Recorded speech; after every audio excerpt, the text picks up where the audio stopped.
Grand మా TV స్వాగతం. ఈరోజు నేను చెప్పేదండి సగ్గుబియ్యం ఇడ్లీ అండి. వేసవికాలం పిల్లలు ఇంట్లో ఉండరు, ఏదో టిఫిన్ చేయమంటారని అప్పటికప్పుడు చేసుకునండి.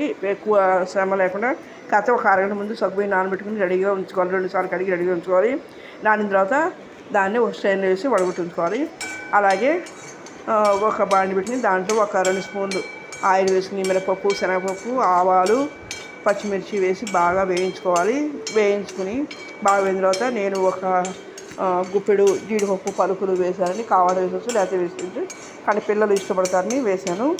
వేసి దాంట్లోనే బాగా వేగిన తర్వాత ఆ పచ్చిమిర్చి కూడా వేసి వేయించాలి. వేయించిన తర్వాత దాంట్లోనే బొంబాయి రవ్వ, అంటే 1 గ్లాసు సగ్గుబియ్యానికి 2 గ్లాసులు రవ్వ తీసుకోండి.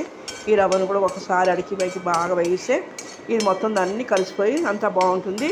దీన్ని ఏం చేయాలంటే మనం రెడీగా ఇప్పుడు స్టైన్లో వేసిన సగ్గుబియ్యాన్ని ఒక బౌల్ తీసుకుని ఈ సగ్గుబియ్యం వేసి పైన రవ్వ వేసి అలాగే 2-3 స్పూన్లు పెరుగు వేసుకోవాలండి. అది మరీ కమ్మడిది కాదు, మరీ పొరది కాకుండా మీడియంగా ఉన్నది వేసుకుంటే సరిపోతుంది.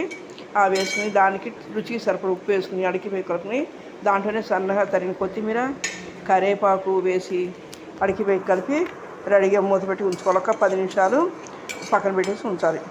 ఉంచేసి అది ఈలోపు బాగా ఇదవుతుందండి, నాని చక్కగా బాగుంటుంది.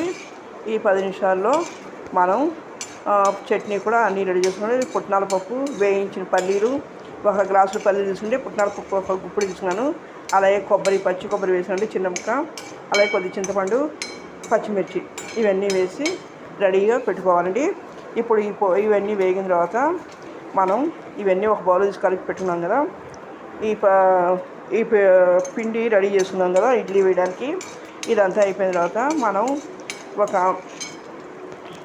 మళ్ళీ అదే బాండీని నేను బాండీలో వేసాను. కావాలంటే మీరు ఇడ్లీ స్టాండ్ ఉన్న ఇడ్లీ స్టాండ్లో కూడా మనం అది చేసుకోవచ్చండి.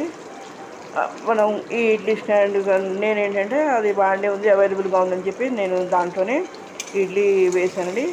బాండీ పెట్టి దాంట్లో నీళ్ళు పోసి దాంట్లో ఒక స్టాండ్ వేసి పైన 2 ఇడ్లీ రేకులు వేసాను.